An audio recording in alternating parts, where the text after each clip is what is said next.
Okay, now here we've got basically the lifetime finds from a whole couple of 3 generations of folks out of Missouri. The very, very top besties that they found. Now, I'm sure none of you Missouri boys would recognize something like this, would you?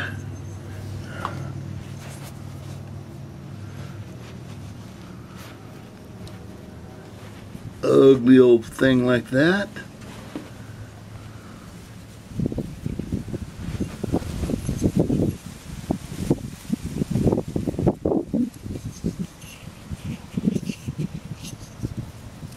Dalton.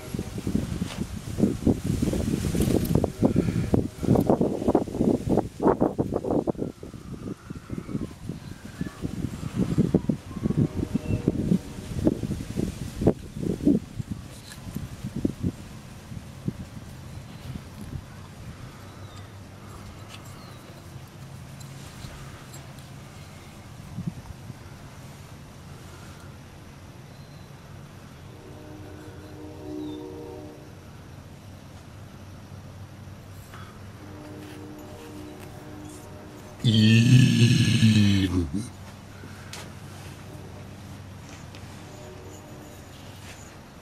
Eden. Oh my gosh. Oh, I need a moment here.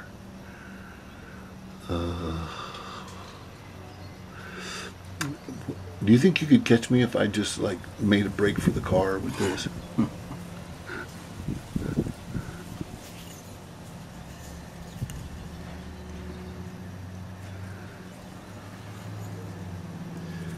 Eden. Oh my gosh, what an Eden. Okay, now. Okay. There's a little perspective for you guys. Don't know, but if I was a guessing guy, I'd say this is a Sedalia here that has got one little tiny dink. See where the plow hit her right there? Knocked that little corner out and left a left an old iron scar on the side there, a little rusty part. Dirty dog plow. What a work of art. Now anybody tries to tell you that what I'm holding in my hand right here is not pre-Columbian serious artwork is out of their minds. Okay. Well, while we're looking at those things, but another one over here you might want to just take a little peek at.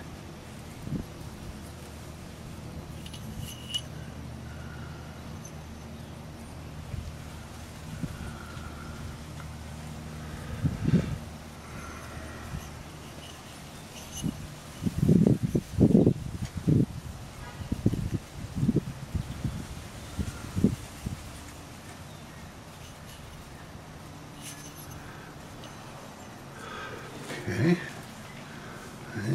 and then again, one more time. This one kind of out of some interesting material.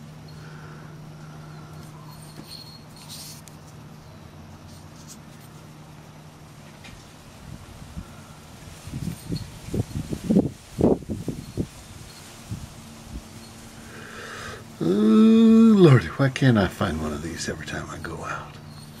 My gosh, Gertie.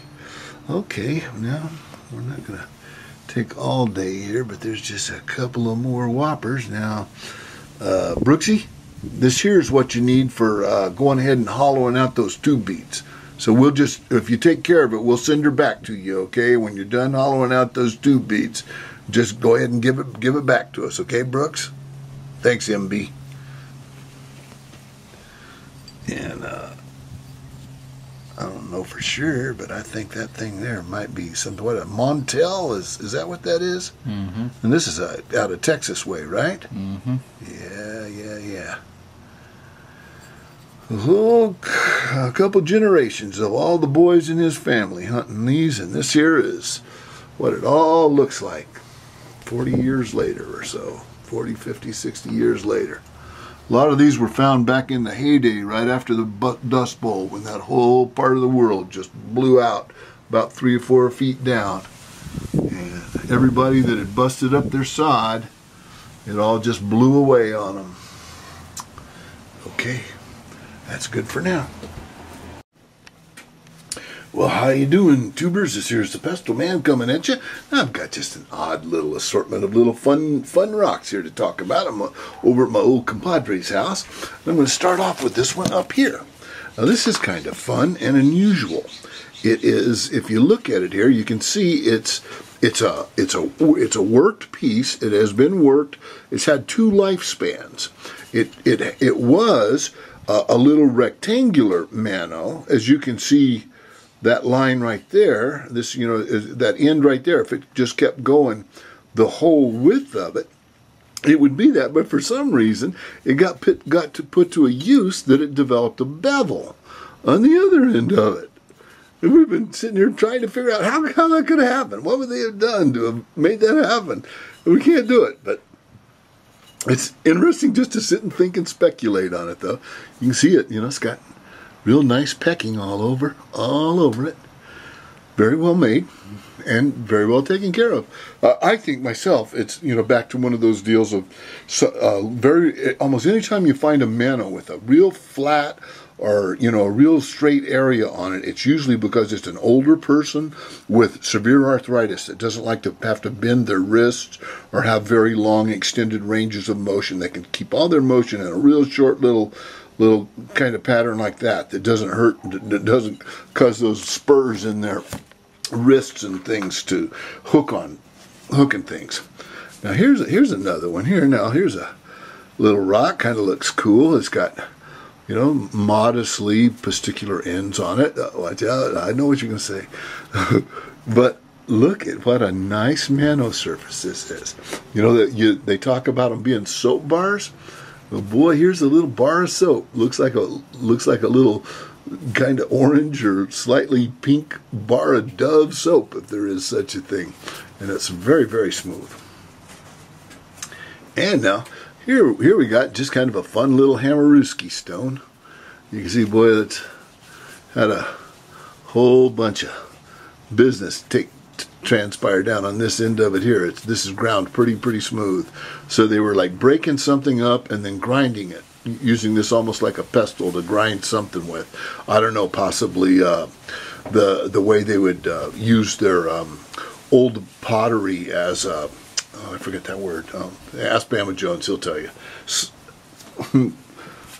And here's another little mano. You can see its little manozoid shape there.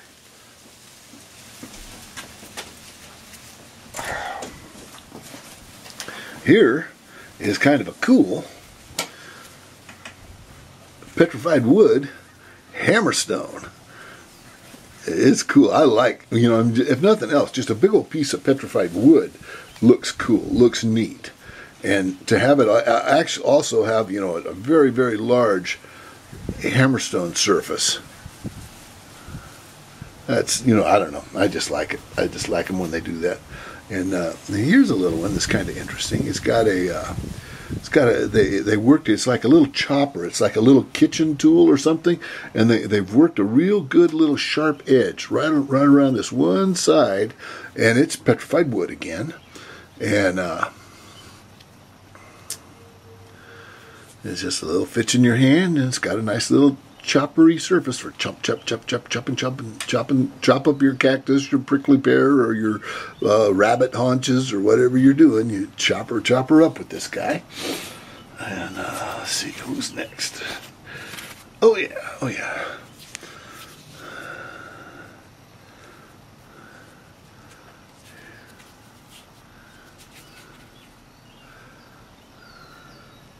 Just an interestingly, you know, very worked little stone. I don't know what do we think this one here is? Oh yeah, I think okay. It's a chopper. Yeah, I like did too. The original cortex on the back. Yeah, I see. There's the working surface right on that edge right there. It's kind of like a chopper, crusher, grinder, right along that edge. They've taken flakes back from all the sides to get to it, and Then they left here. Here's the handhold, the place where you hang on to. Okay, I got that. Okay, now, oh, here's a fun one. Oh, okay, now this one, you know, like I don't know how many people walking along with see a rock like that and go, well, that looks like worth messing with. Let's take a closer look at that one. But if you did, here is what you'd find on the other side. Nice, pretty stripe running right down the middle of it, where they were sharpening up bone awls, almost certainly. And it's pretty rough, scratchy sandstone. Hard, very dense, but still rough, scratchy. Would probably just work perfect for polishing down your little awls out of. Okay. Oh yeah, and now here we've got it's very flat, very regular, and it's just, you know, something in the kitchen, you know, that grandmas or somebody, you know, used it to chop things up, like a little cutting board, chopper board, or, you know, just a little serving dish, or I don't know what. It's got interesting. It's got just a little bit of pecking right here in the middle of it, but not anywhere around the outside edge as much. We're sitting here trying to figure out what would they have done that made a whole bunch of little pecking in the center and nowhere else, because this is a very elaborately shaped stone. I mean, it's, you know, it's got virtually almost a complete right angle to it.